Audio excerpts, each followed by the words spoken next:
اس فشار کو برداشت کر سکیں اور ملک و قوم کے حق میں جو بہتر ہے اسے زبان دے سکیں۔ ساتھ ہی اس نے کہا ہاں 100 اختلاف ہو سکتا ہے عمران خان سے، لیکن عمران خان میں ایک چیز تھی، یہ نجم سیٹھی کہہ رہا کہ وہ امریکہ کو بھی وہ کچھ نہیں سمجھتا تھا، وہ قومی معاملات، وہ اسرائیل کو بھی نہیں سمجھتا۔ اگر اس وقت وہ ہوتا تو اس وقت منظر ہی کچھ اور ہوتا، لیکن اس وقت کون ہے؟ ناظرین کرام بس چپ کر جائیے، چپ کر جائیے، یعنی نہ قومی غیرت، نہ قومی حمیت، نہ قومی نفع، نہ قومی نقصان، کچھ بھی پیش نظر نہیں، بس پیش نظر ہے ایکسٹینشن اور یہ شہباز جوکر کو تسلسل۔ اس کے عوض امریکہ کو وہ کچھ بھی دینے کے لیے تیار ہے، اس کے لیے کچھ بھی کرنے کے لیے تیار ہے۔ آپ نے دیکھا نہیں کہ جنرل عاصم منیر وہ پیش کر رہے ہیں، یہ زمرت ہے، اس میں پتہ نہیں کون کون سے وہ لالو جوہر ہیں، اور بتا رہے ہیں کہ یہ کچھ ہے جناب، آئیے ہمارے ملک کے اندر نکالیے اسے، لیکن ہمارا خیال رکھیے۔ ناظرین کرام کیا پستی ہے، کیا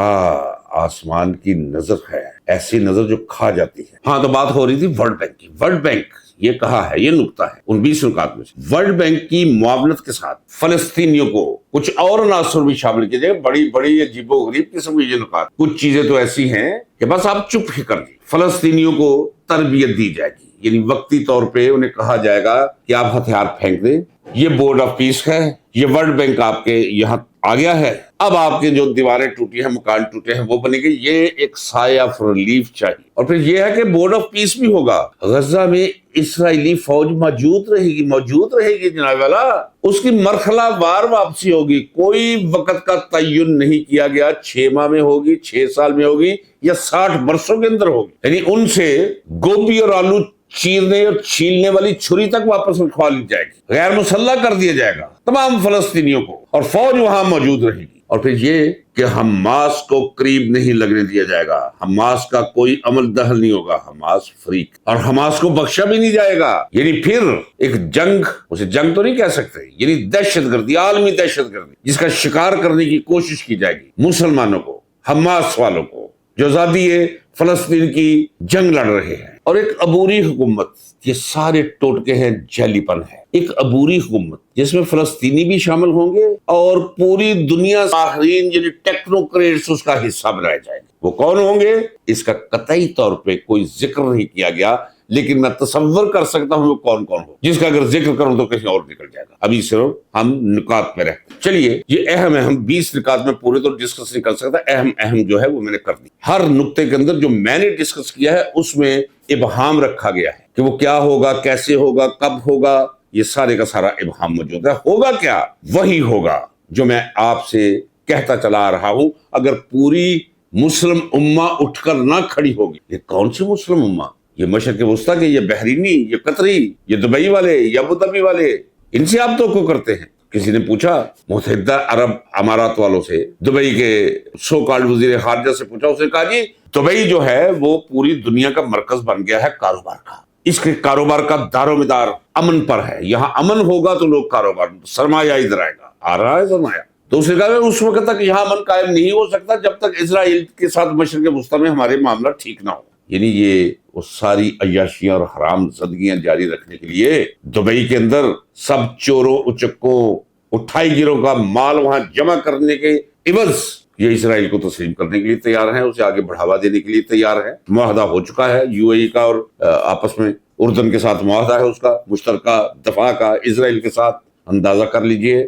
یو اے ای کے اندر سب سے بڑی انویسٹمنٹ کی کمپنیز جو ہے وہ یہودیوں کی ہے، دڑا دڑ یہ سارے عربی بطاقے باندھے ہوئے وہاں انویسٹمنٹ کر رہے ہیں۔ آپ کدھر پھر رہے؟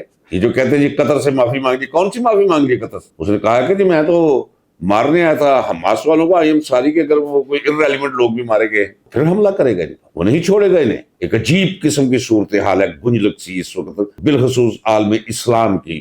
میں تو عالم اسلام کہتے ہوئے محسوس کرتا ہوں یہ کیا ٹرمینالوجی ہے جو میں استعمال کر رہا ہوں۔ تو یہ تو طے شدہ ہے کہ آپ کے ملک پر اس وقت جو فیصلہ ساز ہے، جنہوں نے ناجائز طور پر فیصلہ سازی کا اختیار اپنی ذات میں ضم کر لیا ہے یا اختیار کر لیا ہے، وہ کسی حد کو بھی پار کرنے کے لیے تیار ہے۔ ابراہیم اکارڈ میں بتا چکا ہوں کہ اس کا مطلب یہ ہے اسرائیل کو ہم تسلیم کریں، یہ تسلیم کریں، قوم تسلیم نہیں۔ یہ وہ اسرائیل ہے جس کے بارے میں محمد علی جناح نے کہا تھا، قائد اعظم نے کہا تھا، لکھا تھا، اس نے کہا تھا کہ اس کی حیثیت ایک ناجائز بچے کی طرح ہے، انلیگل چائلڈ ہے۔ میں بتا چکا ہوں کہ لیاقت علی خان کو امریکہ میں دعوت دی، کھانا کیا، عشائیہ دیا، اور تمام جوز اکٹھے ہوئے، ارب پتی، اس وقت کے ارب پتی، انہوں نے کہا جی پاکستان نئی ریاست، ہم سب کچھ کرنے کے لیے تیار ہیں، صرف آپ ایک کام کریں کہ تسلیم کر لیں۔ اس وقت اسرائیل کو ضرورت کیا ہے؟ اس کی کوئی لیجٹیمیسی نہیں ہے ناظرین کرام، کوئی قانونی حیثیت نہیں ہے، وہ قانونی حیثیت کی تلاش میں ہے کہ مجھے تسلیم کر لیا جائے، اور اگر اسے تسلیم کر لیا جائے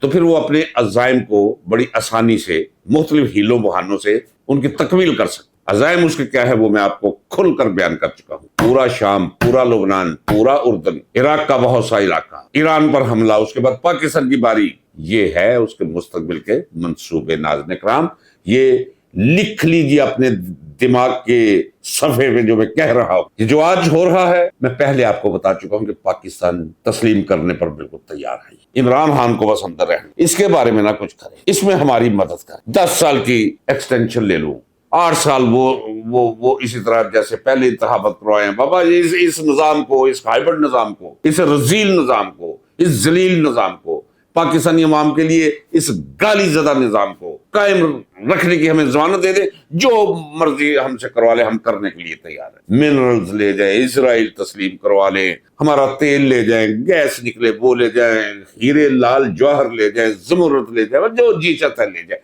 ہمیں رہیں گے۔ یہ ہو رہا ہے آپ کے ساتھ ناظرین کرام۔ اور جو میں پہلے آپ کو اسی موضوع پہ، یہ چونکہ ایک ولاگ ہے، اب میں کتنا اس پہ بول، اس پہ میں مزید روشنی ڈالتا رہوں، چونکہ میرا خیال ہے ہر ایک دن چھوڑ کر دوسرے دن اب اسرائیل کے ٹاپک میں مجھے کچھ نہ کچھ کہنا پڑے گا۔ سنتے رہیے ناظرین کرام، آپ کا جاننا بہت ضروری ہے، انتہائی ضروری ہے۔ ایک تو کشمیر کے بارے میں آج کل ضرور جانیے کہ سیاست کے ساتھ آپ کو کوئی بھی، اور اپنے ملک کے ساتھ آپ کو کوئی بھی تعلق ہے، کچھ جاننا چاہتے ہیں، کشمیر کے مسئلے پہ نظر، بلوچستان کے مسئلے پہ نظر رکھیے، کے پی کے پہ نظر، اسرائیل کے معاملات پہ نظر رکھیے، یہ بہت ضروری ہے۔ کم از کم اس وقت آپ کا بیدار رہنا ضروری ہے۔ آئیے اب بلوچستان کی طرف۔ ابھی میری بلوچستان میں بات ہوئی اپنے دوستوں کے ساتھ، کیجولٹیز 21 کیجولٹیز ہوئی ابھی تک، 150 سے زیادہ لوگ زخمی ہیں، ان میں سے بالکل کوئی پتہ نہیں، ہر طرف کرفیو کا عالم۔ ایف سی کے قلعے پر حملہ کیا تھا، کنہوں نے؟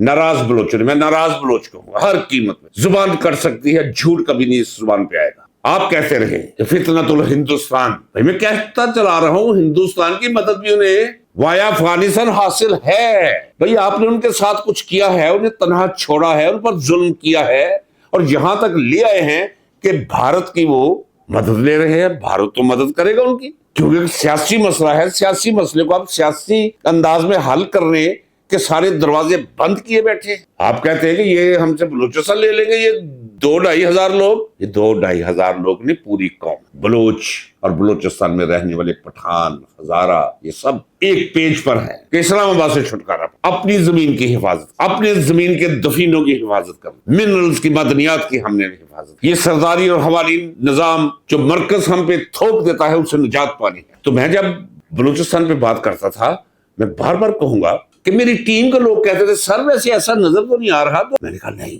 بہت خوفناک صورتحال۔ اب میری ٹیم اللہ سے دعائیں مانگتی ہے، ہاتھ اٹھا کے یا اللہ رحم کر بلوچستان پہ اور پاکستان پہ دعائیں کر، ساتھ یہ تسلیم کرتے ہیں جو میری آنکھ دیکھ رہی تھی وہ درست دیکھ رہی۔ یہ آج کچھ بھی نہیں، اس وقت چھپانے کی کوشش کی جا رہی ہے۔ ناظرین کرام، بلوچستان کی جو صورتحال ہے میں آپ کو بتا دیں، ہمارے فوجی قافلے ایک جگہ سے دوسری جگہ ٹریول نہیں کر سکتے، نہیں کرنے دیتے اگلے، کیونکہ علاقہ بہت بڑا ہے، بستیاں کوئی نہیں، کوئی پتہ نہیں کس طرف وہ بیٹھے ہیں ہوئے نشست مار کے۔ اور یہ بھی آپ کو بتا دوں کہ خفیہ رہ کر لڑائی کرنے والا ایک کمانڈو آدھے برگیڈ کے لیے اکیلا کافی ہوتا ہے۔ ناظرین کرام، یہ میں آپ کو بتا دوں، تو ابھی تعداد کمانڈوز، یعنی آپ کہہ لیں کہ ملیٹنٹ سٹرگل کرنے والوں کی وہ ہزاروں میں ہے، وہ لاکھوں میں ہو جائے گی۔ ناظرین کرام، کیا بنے گا؟ بہت برے حالات، کچھ ضرورت نہیں ہے۔ ہاں، میں ایک چیز آپ کو کہتا ہوں، کوئی میرے ساتھ اختلاف کرے اپنی ناسمجھی کی وجہ سے تو کرتا رہے، پاکستان کو عالمی نقشے سے محو کرنے، ختم کرنے کا جو عالمی ایجنڈا ہے، جو ایکچولی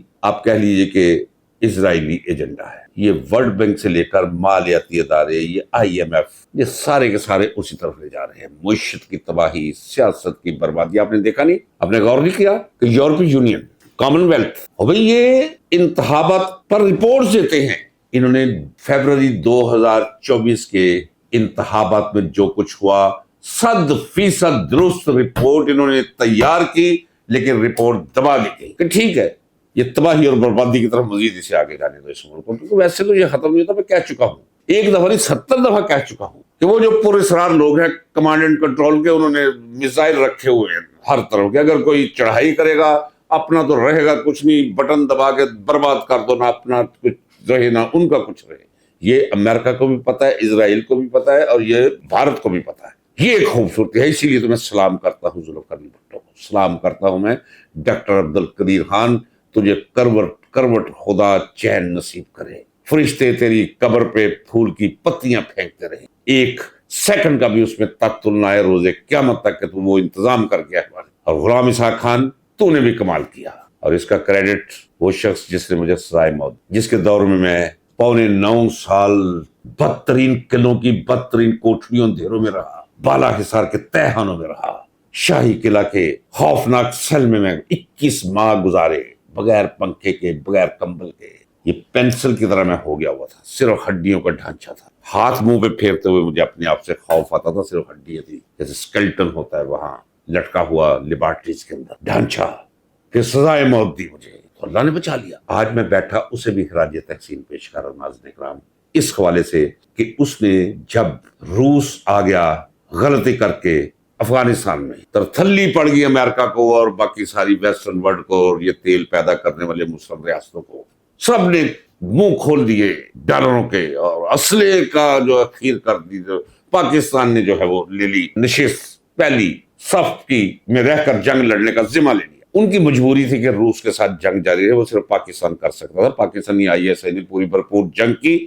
اسی منظر کے نیچے جنرل ضیاء الحق ایٹمی پروگرام کو آگے لے جاتا گیا، اس حد تک اسے بھی خراج تحسین۔ باقی جو ملک کا وہ بیڑا غرق کر گیا وہ جانے اور اس کا خدا جانے۔ یہ انہیں پتا ہے کہ طاقت کے ساتھ پاکستان کو وہ ختم نہیں کر سکتے، نہ ہندوستان کر سکتا ہے، نہ اسرائیل کر سکتا ہے، نہ امریکہ کر سکتا ہے۔ مختلف بلائیں چھوڑ رکھی ہیں، اور ان کے ہاتھوں یہ جو اس وقت موجود ہے، جو کچھ کروا رہے ہیں، یہ پاکستان کا وہ مقدر یعنی خاتمہ، تباہی، نقشے سے محو ہونا، یہ ان کے ہاتھوں یہ تیز کروا رہے ہیں۔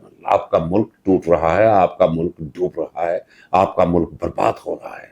ایک شخص جو اٹھا تھا غیرت مند، عزت مند، سیدھا سادہ آدمی، ضدی، قلندر، تباہ کا سکندر، درویش آدمی، طاقتور آدمی، جو اس ملک کو سنبھال بھی سکتا تھا اور اس ملک کو ترقی کی شاہراہ پر لے کر بھی جا سکتا۔ آخری 2 جملے ناظرین اکرام، مجھے کومنٹس میں صرف آج یہ چاہیے کہ کیا میرے یہ جملے آپ کو یاد ہیں؟ کیا آپ کی سماعت نے یہ جملے میرے دہن سے، میری زبان سے یہ سن رکھے ہیں؟